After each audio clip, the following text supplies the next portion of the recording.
I'm gonna be muted or unmuted. Oh, it's telling you that you're muted. Don't mute yours. Okay.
Can you hear us?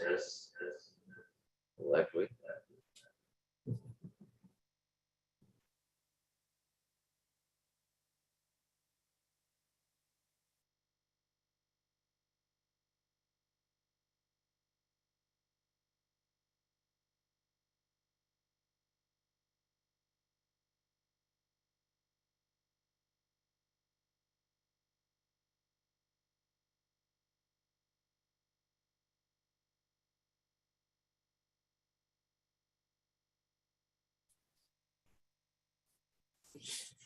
Can you hear anything now? Likely.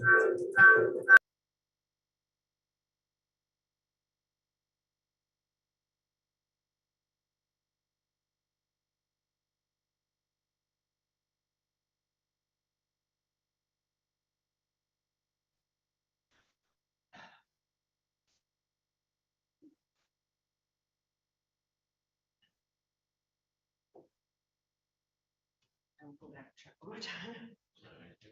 Is it being streamed live, or is it just the Zoom? Or is everything just being recorded and being able to watch Being later? recorded, then we're trying to stream it live too, Okay. that's what's. I'll do a glitch there.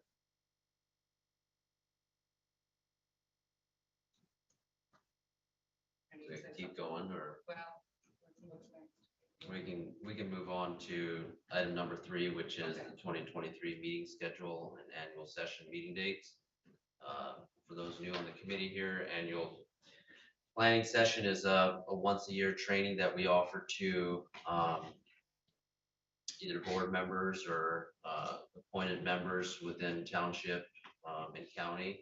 As far as the training session goes in that sense, usually we take consensus here for what type of training we want to do. So it looks like that date is temporarily set for that time. So does anybody have any objections or corrections or questions, I guess, to the proposed meeting dates for this year? I have a question. Will the planning session start at the same time? Will we expect to be here at 5:30?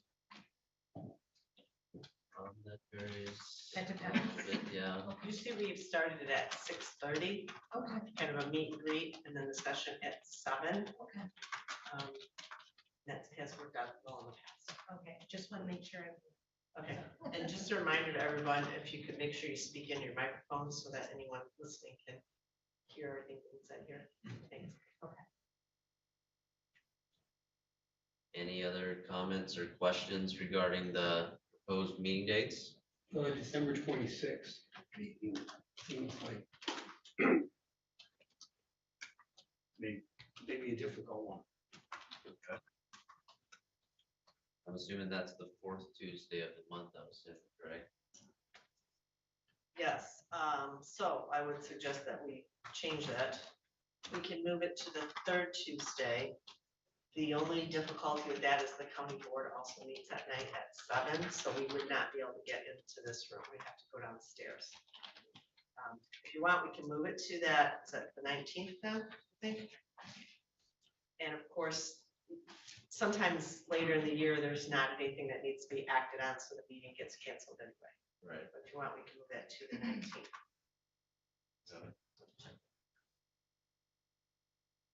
Maybe if we change the date now, then changing the date of when they have to submit, maybe we can avoid conflicts. Okay, yep. I move to approve the 2023 meeting schedule as amended. All right, is there support? All right, Mr. Noonan made the motion, Mr. Trumbull supported to approve the 2023 meeting schedule as amended. Is there any further discussion on this? All right, if not, all those in favor signify by saying aye. Aye. All opposed, same sign. Motion carried. All right, next up, we have committee appointments. I will appoint Mr. Noonan back to Parks and Rec. If he so desires to continue in that role. I know staff had one note as far as any housing action committee members that want to be appointed to that. I believe you had one member that wanted to be appointed to that as well, or? Yes, Commissioner Gwen Elgar has expressed interest in being on the Housing Action Committee as well. As you know, that's a subcommittee of this group, so anything they do would be a recommendation either to you or up to the county board. They can't take any action themselves. So that body has been pretty open as far as membership. We started with quite a few members, and it's kind of gone down to the core group, I'll call them, that have been very active since the beginning, and we've had a few others that have come in to the group along the way. And of course, anyone here that wants to be on the Housing Action Committee could also put their name forward if they would like to be on. We're meeting every other month now. March. That would mean 3 county commissioners are on that committee. I don't think that's an issue. Like I said, they're recommendation only. They don't take any action and send it through you or up to the county board for recommendations they might have on policies or projects and so forth. Is there any members on here that want to be on that committee as well, or just want to appoint Commissioner Algar? Looks like everybody's pretty quiet, so looks like we're all good. So do you need a motion on that, or do I just make that appointment myself, I guess? Why don't you go ahead and do a motion, just so we have it in the record. All right, is there a motion to appoint Commissioner Algar to the Housing Action Committee? Motion made, is there support? Mr. Black, or not Mr. Black, Mr. Miller.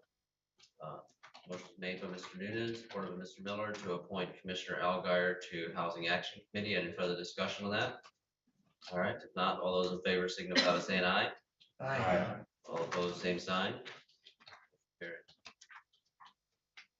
Perfect. Next up, we have public comment.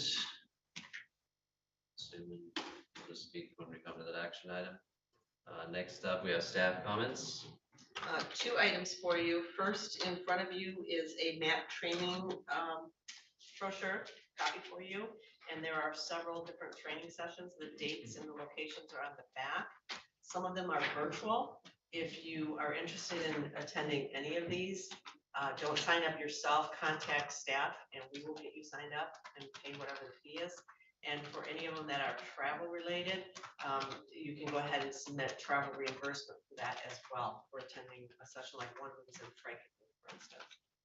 So that's for your reference. New members are required by the bylaws to do one type of a training in their first year, and then all members are recommended to continue doing some type of training while they're on the commission.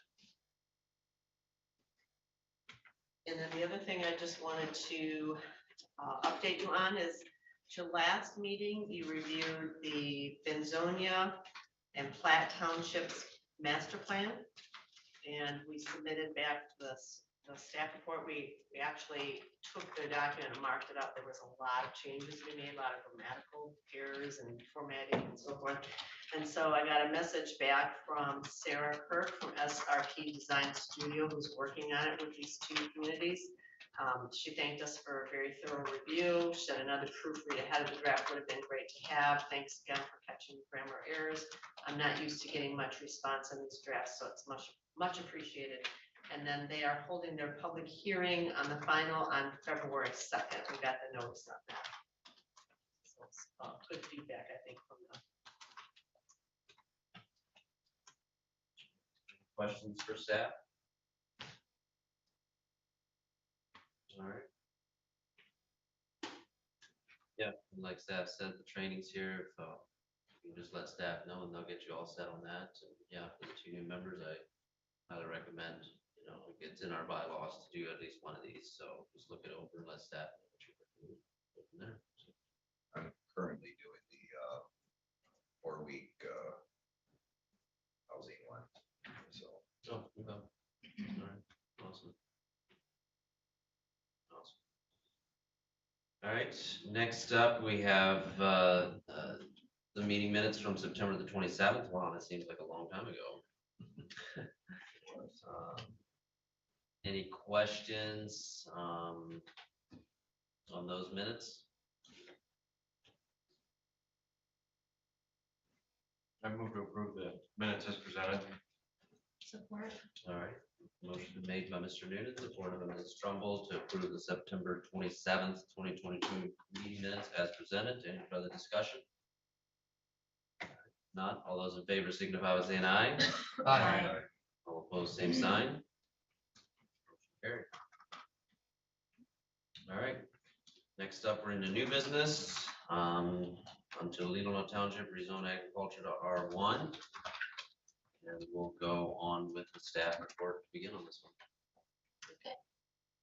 This is a request that was on the agenda for the December meeting, and as you know, we had a couple things come up with members at the last minute that couldn't be avoided, so we didn't end up with a quorum that night.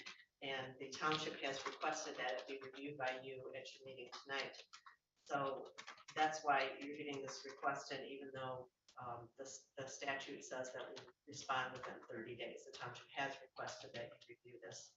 So this is a request from an applicant, the Ammon Group LLC out of Naperville, Illinois. The owner is Christopher Amon, and they're asking for a rezoning request in Leelanau Township for just under 28 acres from agricultural to residential 1. The property is located on the west side of North Old Farm Road and runs along Lake Michigan Ridgeline along the west side of the parcel. Excuse me, the Lake Michigan Ridgeline runs along the west side of the parcel. The property to the north and to the east is vacant and zoned agricultural. To the west, of course, is Lake Michigan, and the south is some residential single-family dwellings, orchard, and zoning is residential 1, residential conservation, and agricultural. I'm just going through this. It's in your packet. I don't have the page numbers on here, so you follow along with me, or if you have it in front of you. The future land use map for Leelanau Township calls for this area for residential conservation. And in the plan that states that it is 1 dwelling unit per 10 acres for rural lands that are not suitable for agricultural or horticultural production on a large scale. And then they also point out low density residential, which is 1 dwelling unit per acres. And this is a category that's located remotely from urban and other intense uses.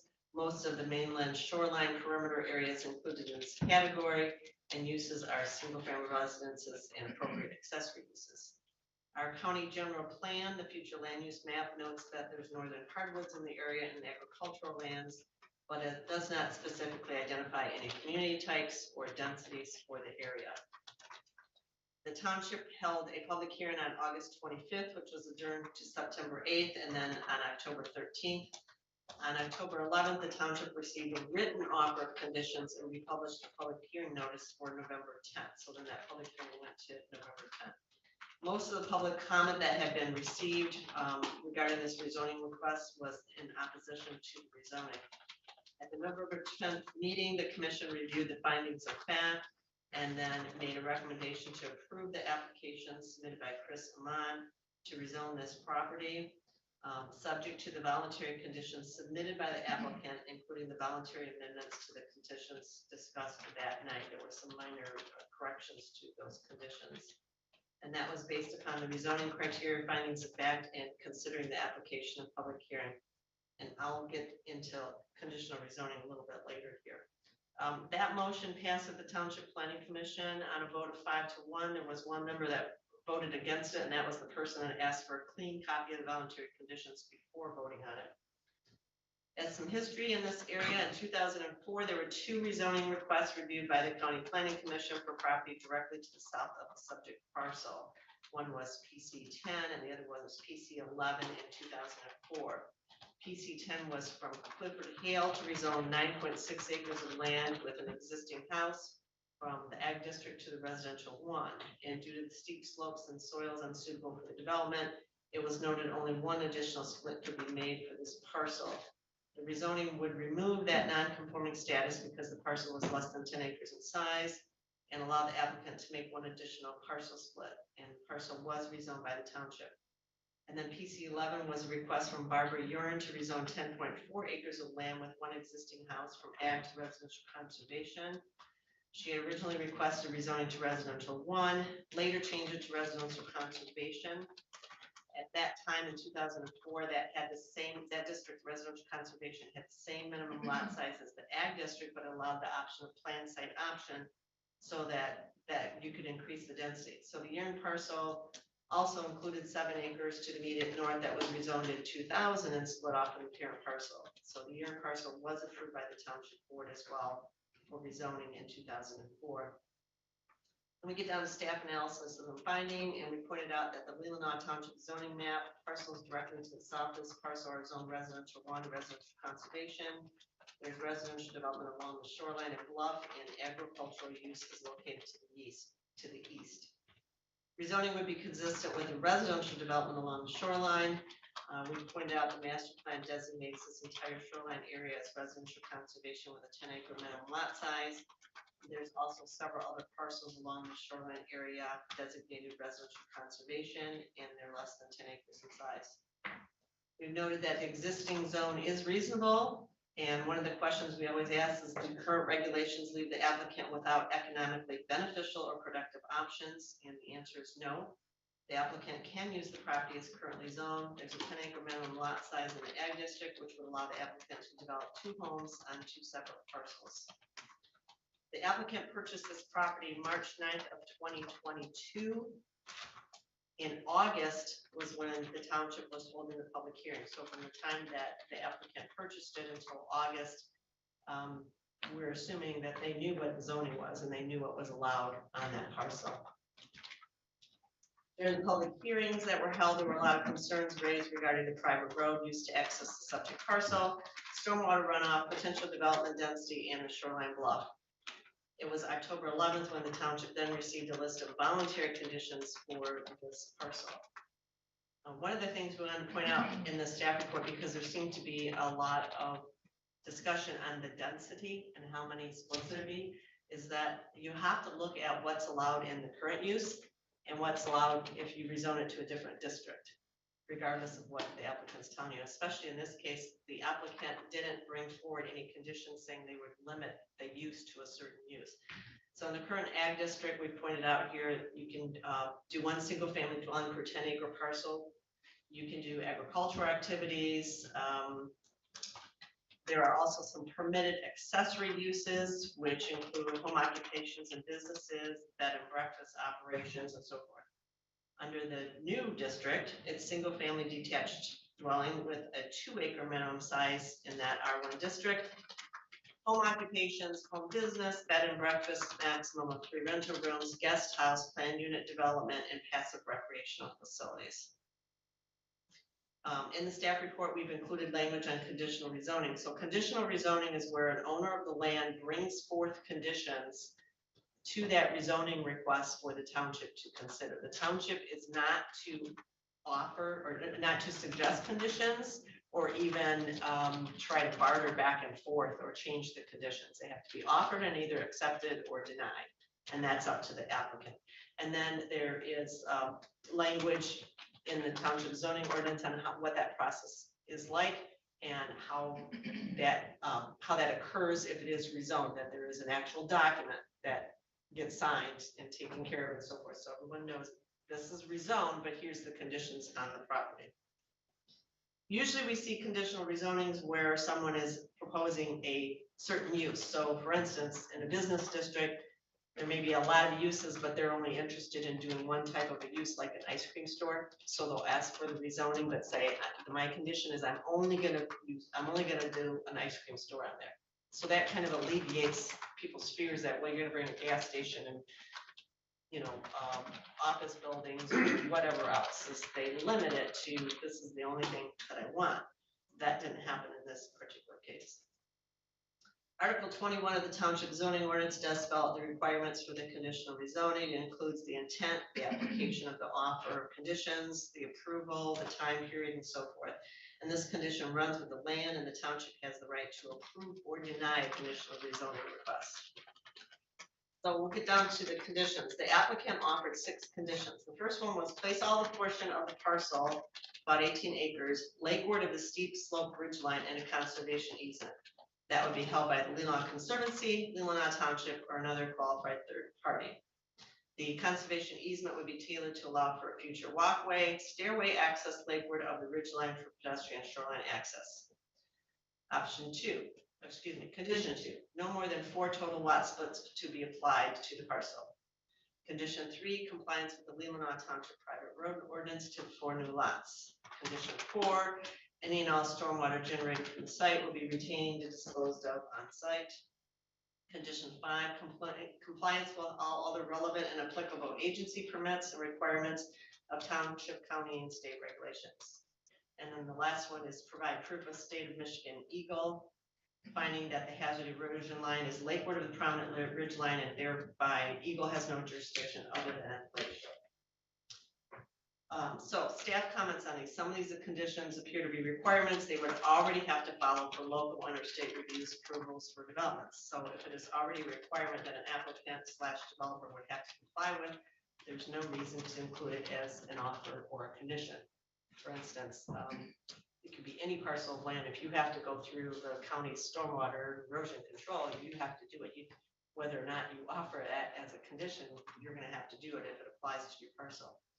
So with regard to number 1, we've stated that was the one that they would put everything in conservation easement. We said, would the pedestrian access be for the public? If it's only for the property owners, what benefit does it serve the township to accept this condition? And of course, what does the township have to do then? Who's putting in the stairway, and is the township liable for anything regarding that conservation easement and that access? Does the township want to take the responsibility of that easement on a private piece of property? If there's no access to the shore due to the steep slopes and the ridge line, and that portion of the property is not buildable, what benefit is the conservation easement for? Why do you need to put it in a conservation easement if you can't use it, if it's steep and you can't get to the water? If it will be used by the public as an access to the shoreline, then will there be increased traffic to get to that access site, and where are those vehicles parked? Condition number 2 is the one that we pointed out that we feel is the main condition, is that's where the applicant has offered a maximum of 4 parcels. So all of these other things, really, in our viewpoint, they're already going to apply, or with the case of the conservation easement, you might not need it anyway, and does the township even want that? So really, you get down to, they've offered 4 total splits on that parcel. We pointed out that the applicant purchased this property and knew what, or should have known what was allowed by the zoning. And it stated in some of the documentation that we received from the township that the applicant wanted to have additional parcels due to the initial cost of the property, which was over $1 million. And in our staff report, we pointed out that the last few years have seen a dramatic increase in prices of land around here. People have bought sight unseen, they've bought with no inspections, they've paid higher than an asking price. So, you know, there are other parcels in this area that are at least 10 acres in size. Will the township see the same kind of request to condition it and split that down into smaller parcels? And then finally, we wanted to point out that the concerns with the road and the road improvements, those need to be addressed by the property owners that have legal access, along with any township requirements. And then we also pointed out that while the current conditions don't leave the applicant without options, they can do a split and have 2 parcels, 10 acres in size. There are areas along the shoreline that are steep. They're most likely not going to be used for any of the uses in the ag district except single-family homes. And many of the parcels along the shoreline are already less than 10 acres in size, but zoned for agricultural. So perhaps the township should take a look at the zoning along that whole shoreline. Does it make sense to keep these properties in ag? Is there another district that could be considered? There are parcels greater than 10 acres in size along the shoreline, as well as parcels around 2 acres or so in size. Perhaps a different minimum lot size would work better along this area. And also, if the planned site option in the zoning ordinance is not really being used anymore, should that be reconsidered?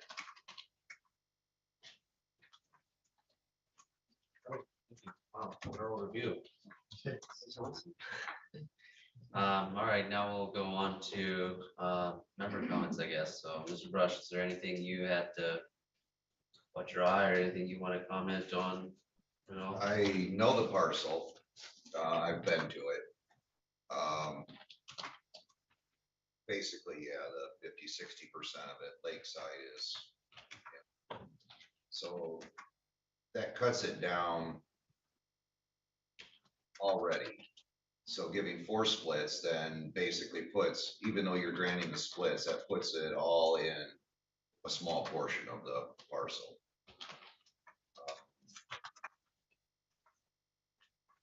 I understand his reasoning for asking for 4, but I don't really have a problem with the rezoning of it because it is not agricultural property and maybe 3 would be better, I guess, in my opinion. Mr. Miller?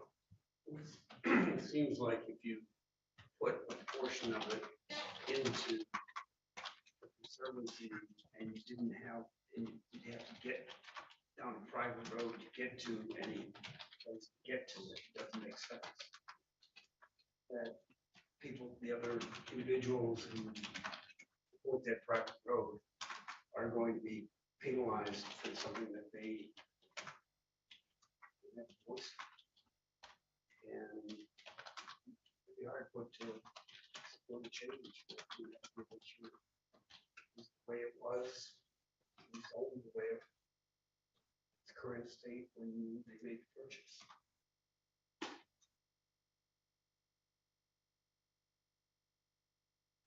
Mr. Newton? The only concern I have is with the conservation easement. There's no guarantee that the conservancy wants the conservation easement as well. We've gone through this with some of our property and they may look at it and say, there's nothing in it for everybody else. It's too small. We don't want to do it. So there's no guarantee that you're going to get that conservation easement either. And to have that built into your plan, I don't think is fair to everyone else or really can be built into the plan because you can't guarantee that they want it.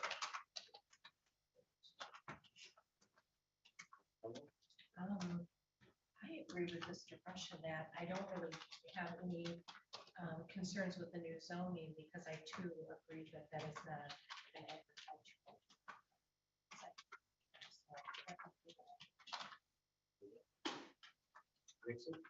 I would reserve some of my comments until we've heard also from the applicant, but I think the property itself, looking in the master plan, and you alluded to it in your thorough analysis once again.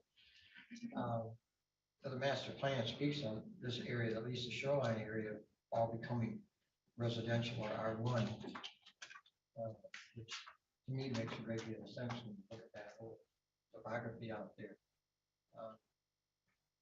I recognize with respect that the gentleman who's purchased this property, obviously going to turn the property over rather quickly, and so it's going to be the magic of the township, I think, to make that determination as to whether that's an appropriate motivation for them to change the zoning on this or not.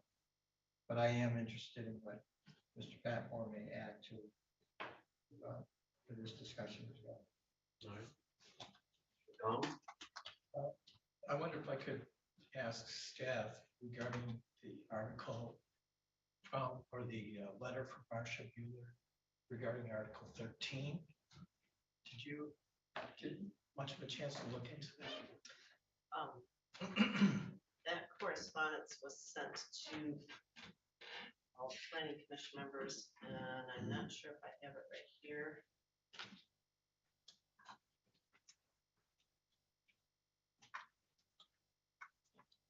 My question is, are there other alternatives to residential? She seems to imply that there are.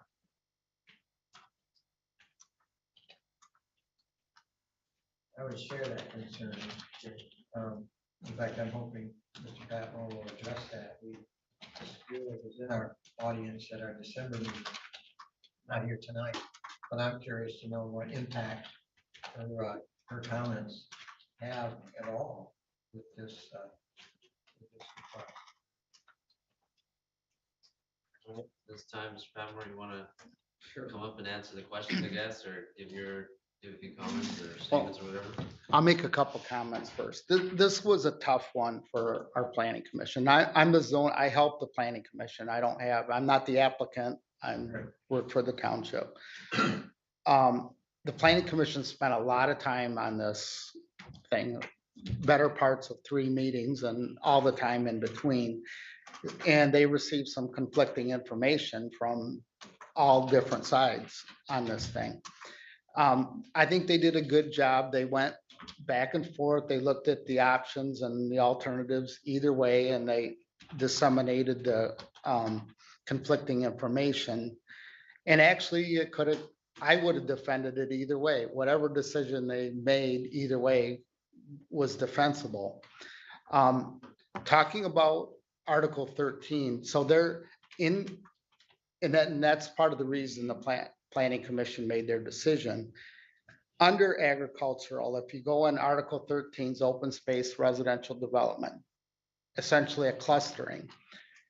Under that section, with it being zoned agricultural, they still could have got 4 lots, but clustered with open space, dedicated open space. But it wasn't in the configuration that the property owner wanted, therefore they were asking for the R1. So part of the planning commission's decision was you could do 4 lots under ag, you could do 4 lots under R1. And although it didn't show up in our staff report, it should have, but our definition of agricultural property is being 65% tillable, and I think I agree with everybody that that's not agricultural property. On Trudy's comments, I want to say that we're working on a master plan right now as we speak for the township, and they've directed us, staff and consultant, to look at a district called Lake Michigan Shoreline District, which would encompass these areas. And I don't know what the density would be, that's further down the road, but it's probably not going to be ag or R1 or RC forever. So again, the planning commission went through all of it and all the findings of fact. They thought, and I think in conclusion, they thought with the conditions of 4 lots R1, when you could do 4 lots agricultural, and they thought that these conditions made it a better possibility. I'll answer. And Tom, your comments, Tom, I agree with the letter that the analysis that they could have done 4 lots with the open space residential development. I don't agree with the conclusion of that, entirely with the conclusion of that letter, that it could have been done with the configuration that they wanted, which was in your packet. They wanted 2 10-acre lots and 2 smaller lots. I don't think that's clustering. So, I mean, we might be arguing amongst ourselves at the township what's clustering and what's not clustering, but when it came down to the planning commission, they thought 4 lots ag, 4 lots R1, we're limited. And the road issue and the bluff issue will get handled internally during the permitting and site plan review process. We have a private road ordinance that will kick in.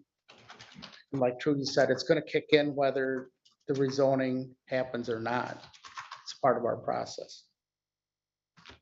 So I guess any other questions? I'm rambling. Any other questions from the members here?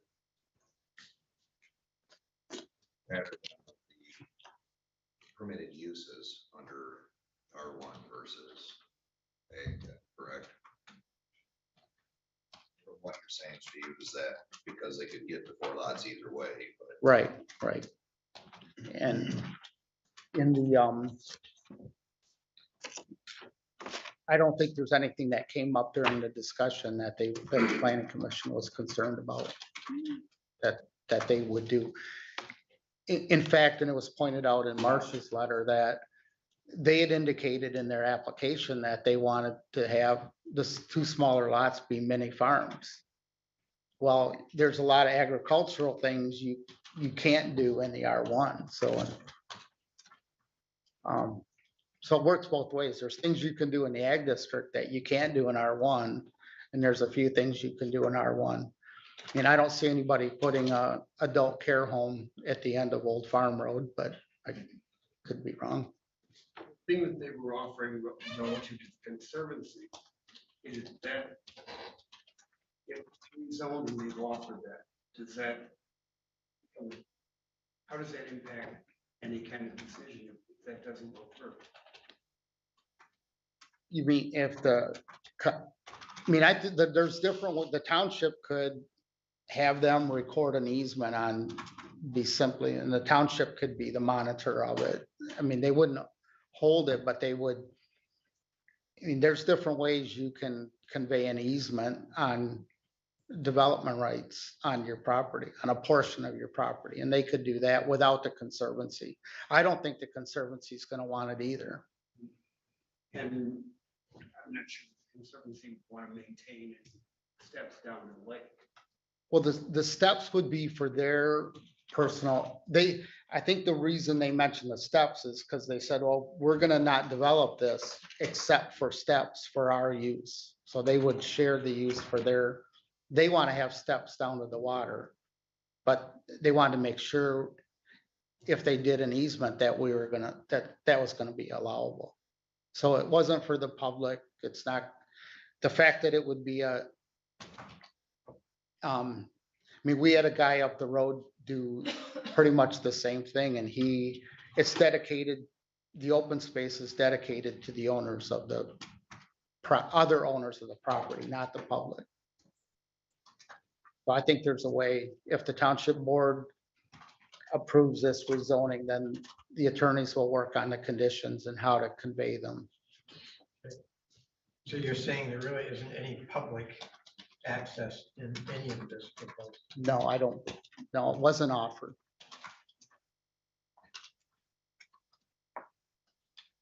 So, It just seems like it would have been an easier condition to say, we won't build on this area here, except put in our steps to the beach. I think that's what they And meant, tie yeah. it into a whole legal conservation easement that you can't build on there anyway. Well, I think when the attorneys get it, they will try to simplify it to that. And if they agree to, I mean, they could still, when they get to the township board levels, work on amending those conditions. Steve, I just wanted to reply to Tom McDonald's question on that correspondence. We included all the correspondence that we received. That wasn't the request that was before us. That was a suggestion of maybe doing it a different way, but that wasn't the request before us, so we didn't comment on that. If the township board doesn't agree to this and turns it down, then the applicant could look at something else. Just as an interest, can you kind of characterize the differences between what the applicant was looking for in their property, those, where you said four lots could be under R1 or ag, what were they specifically looking for that made it better for them in terms of the 4 lots? I can't really speak for them, but Article 13 in our ordinance is a clustering, so they would have had to be 4 smaller lots on less than 50% of the property. 50%'s got to be open space. According to their application, they wanted, the guy that was building a house wanted to have 10 acres. I don't know why that, I mean, it was pushed to us that strongly. I don't know his motivation, but he did, you know, they submitted that application, and again, by the township looked at it, 4 here, 4 there. And Just interesting. yeah, but I don't know their motivation behind 10-acre lots rather than small. If it was a smaller lots and some common area, tax implications that you might drive up. It could, I would. Yeah, I'm guessing yes. Entitling.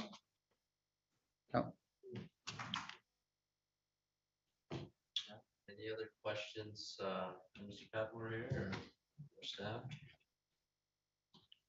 Thanks for your comment. They were all good comments and good report, and I know the township boards will be doing this again next month with them. Thank you. All right, if there's no further comments, I guess I need a motion to forward this on to the Leelanau Township Board. So move. Support. All right. Motion made by Mr. Noonan and supported by Mr. Nixon to forward Leelanau Township rezone agriculture to R1, along with staff and commissioner comments on the township board. Any further discussion on that? All right, if not, all those in favor signify by saying aye. Aye. All opposed, same sign. Motion carried. Thank you. Thank you, Mr. Patmore. Here's Steve. I'm gonna bail out. Have a good night. No worries. See you in the morning. All right, next up, we have Elmwood Township. This is a text amendment. We'll start with the staff report on this as well. Okay. This is a request from Elmwood Township that we received on December 28th. The last day to review under the 30-day review period is January 27th. And the requested action is to review and comment on the proposed amendments to the Elmwood Township zoning ordinance. Moving down to section 3, we've noted Elmwood Township master plan does not specifically address this amendment, and neither does the Leelanau general plan. A public hearing was held on December 13th, at which time no public comments were received. Following the public hearing, the Township Planning Commission passed the following motion to send the proposed amendment to the county for review. Section 4, the analysis, we've answered questions regarding compatibility and issues of greater concern. Next page. Section 5, staff comments. The proposed amendment will add the following definition to section 2.2 definitions. Frontage with regard to a lot, the length of a lot line directly abutting a street or right of way, providing legal access to a lot, typically the front lot line. And add the following sentence to the definition, non-conforming parcel. Evidence of legal access to any non-conforming parcel shall be provided prior to issuance of any land use permit for development. The current section 3.5, one dwelling per lot, you can be shown what that currently reads. In the proposed amendment, this will read as follows. In any zoning district, no more than one dwelling shall be permitted per lot or parcel unless two family or multiple family dwellings are specifically permitted under this ordinance in a given zoning district. The proposed amendment will add the following sentence to section 3.12B, single-family dwelling requirements. Prior to the dwelling being occupied, the applicant shall obtain a certificate of occupancy from the county. It will also add section 3.13 dwellings. Following sentence on the top of the next page. Unless allowed under any other applicable provisions of this ordinance, a tent, camper, recreational vehicle, or similar shall not be used as or like a dwelling, and doing so shall be deemed a violation of this ordinance. Staff questions if kids can sleep in a tent or camper in the backyard without a permit. Can a visiting relative stay in a camper in the yard or driveway without a permit? Now, the proposed amendment will amend section 5.6, table of dimensional requirements, as you can see there. It will also amend the footnotes to the table. It will add footnote G. You can see we included that there. Staff notes that the current zoning ordinance shows something different for note G under the footnotes to the table. The question, will this be replaced with proposed amendment, or this is a new footnote and should be letter H? The proposed amendment will add R1 to section 5.7, accessory buildings and decks under the following. Page, and if you move on to the next page, I'm going to add number 5.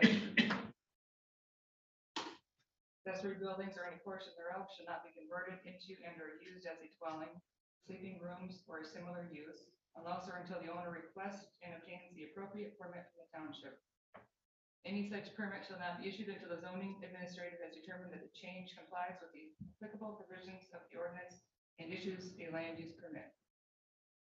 Staff notes in the current zoning ordinance, section 5.7, accessory buildings and decks, V1 states, for the purposes of this ordinance, Decks shall be considered an accessory structure. Does this mean it would be counted as one of the 3 accessory dwellings? And moving on, section 6.5, lighting will be amended as follows. Not going to read through those. And section 6.5.3, exceptions will be amended to add the following. And then moving down to the bottom of that page, the Leelanau County Housing Action Committee and Housing North have been working to develop new incentives and options for housing. An accessory dwelling unit can provide additional living quarters that are independent of the primary dwelling unit. ADUs can be an effective way to address housing challenges in our communities, and because of their size, cost less to construct.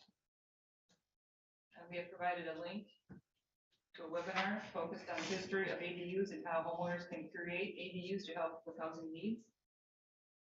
Cleveland Township recently adopted language allowing farm stays in the agricultural district.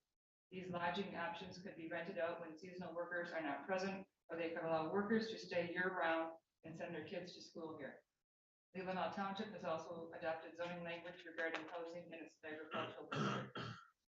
Elmwood Township is encouraged to consider adding ADU language to its zoning ordinance to assist with developing the much-needed housing Leelanau County needs for its workforce and families, as well as language regarding the use of housing in its agricultural areas.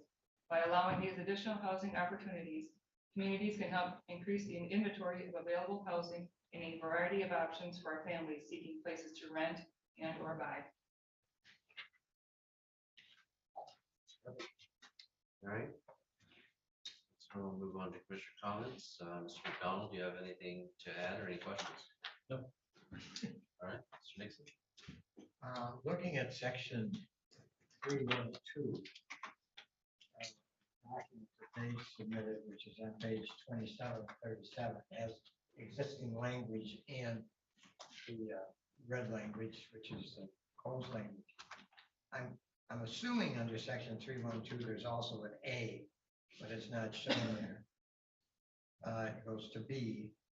I'm also assuming there must be somewhere in their zoning ordinance a definition of what a dwelling is. If not, there should be.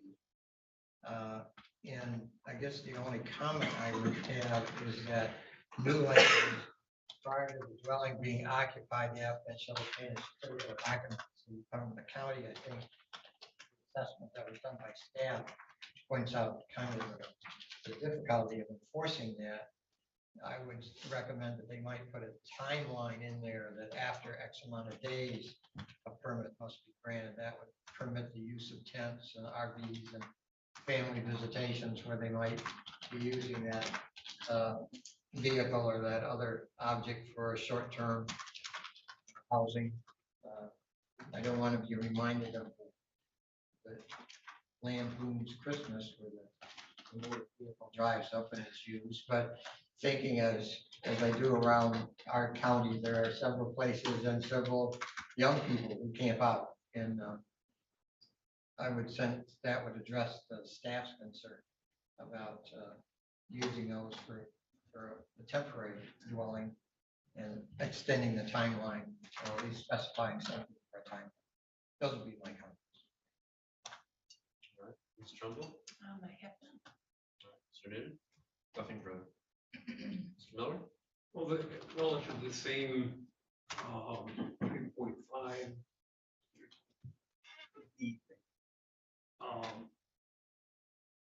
I'm not sure that I understand why zoning ordinance would reference that you need a building permit and that you need an occupancy permit before you occupy it. That's already in the statute. It does the construction in this county. So it's kind of covering ground that's already been covered.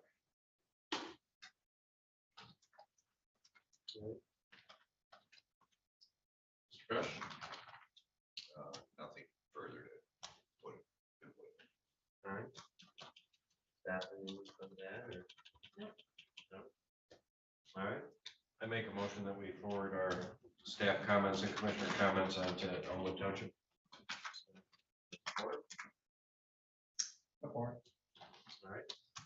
Mr. Mr. Newman made the motion, Mr. Nixon supported to forward the Elmwood Township text amendment onto the Elmwood Township board. Is there any further discussion on that? All right, none. All those in favor signify by saying aye. Aye. All opposed, same sign. Motion carried. Excellent.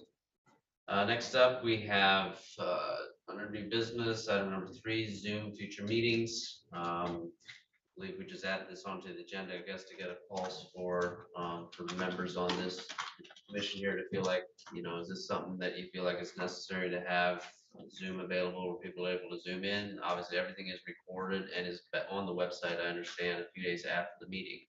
But do we want the option for people to do it live, I guess? So I don't know if anybody has any strong feeling one way or the other, or This is just to view it. Right, but as you can tell, it takes time and you have to make sure it's working properly. We've had difficulty with it before. So we have what, 3 other people on here tonight? At one point. So they can sit at home and watch it, get on and off when they want to, have to come to the meeting, but they can't participate. And that's the same for members. The only way members could participate by Zoom now under the law is if they're in the service. Can't participate anymore because you're ill or anything. So Gail also has running a recording that is coming from that machine up there. And so that is done for our minutes because you can block it in the time period. If you want to go to a certain section, you can just go down there and find that section. And so that is the one that gets uploaded and can be watched afterward. Usually you can do it within a day or a couple days. You have to move it into a different type of video and then upload it. Does the county board or anybody else using Zoom? The county board does for their meetings, and I believe for their special meetings, I don't recall on the committee meetings, but like Parks and Rec Commission and so forth, they're not using it. Brownfield and Land Bank, we're not using Zoom. Either South Waste Council, so. My opinion, I find it unnecessary. Our township has discussed that very issue and are continuing to use it only for convenience. Folks that leave our area and go elsewhere have an opportunity to tune in and watch what happens. People who just can't make it out to a meeting physically, but want to know what's happening. And so we've done it as a courtesy and we'll probably continue to do so. And I mean, we can do that. On the other hand, the other video could be uploaded probably the next day. They're not participating in any way. They're not taking action on it. There's, everything you do here is going to move forward to another stage, to another meeting somewhere. So they still would have time to watch it before a township board meeting, for instance. And unlike our township, I think you retain those videos for an extraordinary amount of time. And you just mentioned they're available within a day or two after the meeting. That's So tonight, there are 2 systems that are running here. And that's why I find it on that. I mean, if we couldn't watch it, or somebody couldn't watch it the next day, then, Yeah. or if they could participate, it'd be different, but it's doing 2 of this, basically the same thing. Well, because the planning commission had acted in 2022 saying they wanted these meetings by Zoom, I wanted to see if you still wanted to continue it that way, or if you were okay with us doing it, the video that would be uploaded, and someone could watch it later on if you wanted to. I think when we used it before, it was more of a convenience for people because of COVID. Right. And I don't see that being same concern.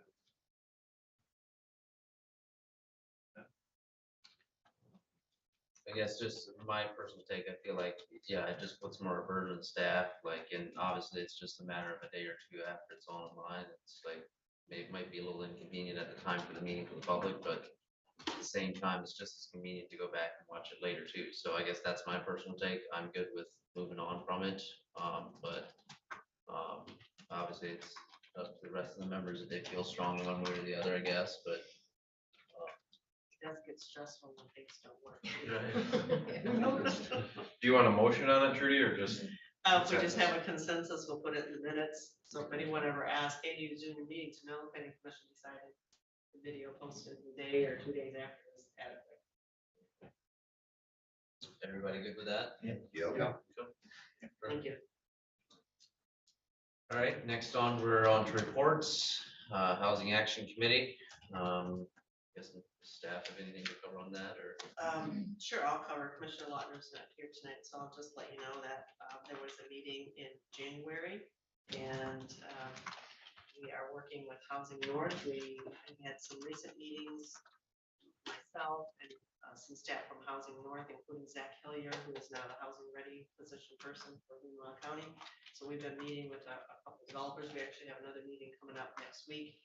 People are asking, how do we get some assistance? We're interested in building some apartments or some workforce housing, but we don't know where to start. And so we're trying to help them through the process and see if there's anything, here as far as resourcing and so forth to get them going. There was discussion at the Housing Action Committee meeting on that. They held their organizational meeting, and they're working on some goals for this year.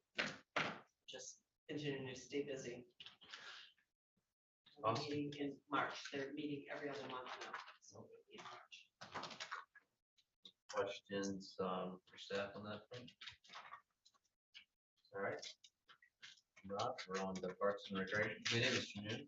anything to report on that? We did meet in January, but not a lot going on right now. Parks are pretty quiet.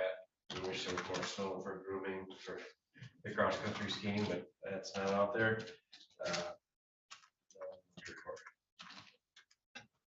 Any questions from Mr. Newman? All right, next on, we have a report from many members that were in attendance in township or village, just kind of a informal review of anything you want to update of this commission on. So, Mr. McDonald, do you have anything that you can report on? Mr. Nixon? Not at this time. That's, There's lots going on in Cemetery. We have a dog park.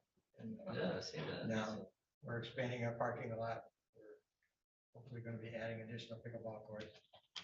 But that's a lot of our discussion, budget process going on right now on the tight budget. So, lots of fun. Jumble? Mr. Newman? Pretty quiet in Empire right now. But the village is kind of wild, but the township is quiet. All right, Mr. Miller? Nothing. Mr. Brush? Just taking that 4-part housing webinar that I'm finding interesting. Some double talking, so it's just been the one part so far, so we'll see if the other parts get better or if it continues to talk in circles. But I'll fill you in when we're done. Awesome, good, look forward to hearing about it. Nothing as far as on my part, as far as Solon Township, obviously, I think the big one is the recycling site there moved from the river there over to Pluntings. So hopefully that area will get cleaned up a little bit more. It seems like everybody's happy that it's staying in Cedar and helping the small business area there, so excited to have it moved there. Other than that, pretty quiet there, so. Okay. Have anything on the communication front? Nope, just the one I read earlier.